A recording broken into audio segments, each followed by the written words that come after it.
आपल्यासोबत संतोष देशमुख यांचे बंधू धनंजय देशमुख आहेत। दादा काय सांगाल, आज आपण एसआयटीचे प्रमुख बसवराज तेली यांची भेट घेणार आहेत। कालही आपण एसआयटीच्या पथकासोबत भेट घेतली होती, मात्र आजची भेट आहे ती प्रमुखासोबत असणार आहे। काल सीआयडी पथकांची आमची बातचीत झाली होती, जे सचिन पाटील साहेब आहेत सीआयडीचे एसपी साहेब त्यांच्यासोबत।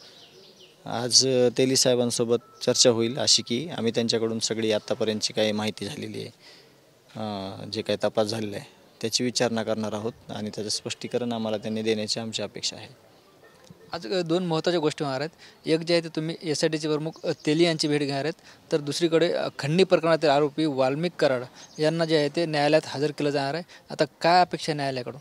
न्यायालयाकडून एकच अपेक्षा आहे देशमुख कुटुंबियाला आणि गावकऱ्यांना सगळ्यांनाच, की खंडणी ते खून प्रकरणातील सगळे आरोपी एकच आहेत। खंडणी मागायला आलेले आरोपी, ज्यांनी खून केला आरोपी, ह्यांच्या सगळ्या संगतमतानं हा माझ्या भावाचा खून झालेला आहे। सगळे आरोपी एकच आहेत, त्याच्यामुळं ह्यांना मदत करणारे, कटकारस्थान करणारे, हे संघटित गुन्हेगारीमध्ये जे लोक आहेत त्यांना सगळ्यांना फाशीची शिक्षा झाली पाहिजे असं आमचं मागणी आहे आणि ती कायम आहे। त्यासाठी खंडणीतील आरोपींना खुनाच्या गुन्ह्यात घेतलं पाहिजे। घेतले ना आधी, पण खंडणी मागणारे आरोपी इकडे खुनात घेतलेले अगोदर, पण सगळे घेतले नाहीत अजूनही। ते राहिलेली आमची मागणी तीच आहे ना। कालचं आमचं आंदोलन त्यासाठीच होतं ना, की सगळे जे खंडणीखोर आहेत, जे गुन्हेगारी प्रवृत्तीचे लोक आहेत, ज्यांच्याकडे पहिले पण काही गुन्हे आहेत 10, 15, 20, त्या सगळ्यांना खुनाच्या गुन्ह्यामध्ये घेण्यात यावं अशी आमची प्रमुख मागणी आहे। आपण मुख्यमंत्री देवेंद्र फडणवीस यांची भेट घेतली होती आणि एसआयटी समितीवर चर्चा केली होती, मात्र काल जे आहे ते सरकारनं एसआयटीची समिती नव्यानं गठीत केली। ते आपल्याला म्हणजे आपण बघितली का? त्यातले अधिकारी पूर्वीसारखे आहेत का? तुम्ही त्यावर समाधानी आहात? मी त्याच्यातले काही जुने नाव आहेत, गुजर साहेबाचं नाव आहे त्याच्यात, तर मी त्याच्यावर अजून जास्त नाही अभ्यास केला। आत्ता थोड्या वेळात बघून मी त्याच्यात काही सगळ्यांवर विश्वास आहे आमचं हे लक्षात घ्या। पोलीस प्रशासनावर आहे, मुख्यमंत्री साहेबांवर आहे, कारण ते उगीच चुकीचे शब्द असे देऊ शकत नाहीत। त्यांनी सांगितलं की आपल्यासोबत न्याय होणार आहे आणि शेवटचा गँगमधला जो आरोपी आहे त्याला फाशी झाल्याशिवाय आम्ही शांत बसणार नाहीत। म्हणून आम्ही त्यावर थोडी चर्चा करून आम्ही काही बदल असतील सुचवायचे तर आम्ही त्यांना सुचवू।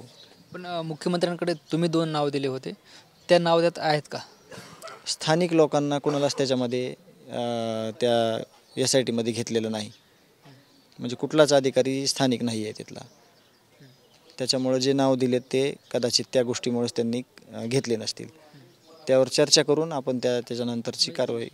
तुम्ही दिलेले 2 नाव घेतले पाहिजे अशी तुमची विनंती असणार आहे? विनंतीच होती ना माझी, मीच पाठवले होते नावं, पण समजा त्यांनी कुठलेच नावं इथले स्थानिकचे घेतले नाहीत, तर मग समजा त्या लोकांनी तर त्यांच्यासोबत काम जरी केलं तरी आमची काही हरकत नसणार आहे। काल तुम्ही सीआयडीच्या पथकासोबत चर्चा केली, खंडणी प्रकरणातील आरोपी हत्या प्रकरणात त्यांचा समावेश होईल असं तुम्हाला वाटतं का त्या चर्चेतून? 100% व्हायला पाहिजे। खंडणीतूनच हत्या झालेली भावाची। पण एकंदरीत चर्चेतून तुम्हाला तसं वाटतं का तसा तपास सुरू आहे? आज तेली साहेबांना भेटल्यानंतर ते स्पष्टीकरण होईल। सीआयडी ऑफिसरने एवढं काही स्पष्टीकरण दिलं नाही। काल तुम्ही आक्रमक आंदोलन केलं, गावकरी चिंतित होते, आज जे आहे ते आंदोलन स्थगित केलं। आता ही भेट महत्त्वपूर्ण असणार आहे, त्यांच्याकडून तुम्हाला तपासाव्यतिरिक्त काय अपेक्षा आहे आणि तुम्ही त्यांना काय सांगणार? आम्हाला न्याय पाहिजे, आम्हाला तपास निपक्षपातीपणे पाहिजे, त्यांचा तपास चांगला योग्य दिशेनं चालू आहे।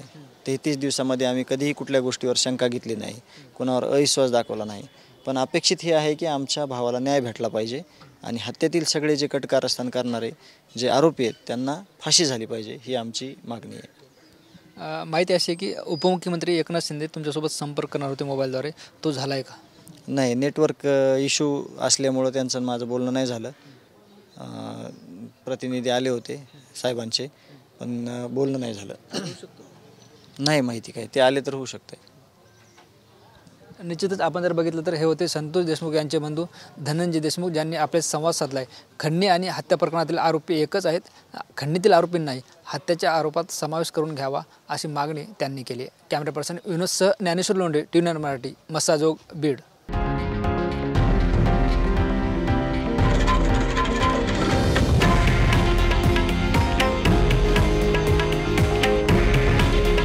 हे आहे देशातील नंबर 1 न्यूज नेटवर्क आणि आपण पाहत आहात TV9 मराठी। काळजी तुमची, हित महाराष्ट्राचं।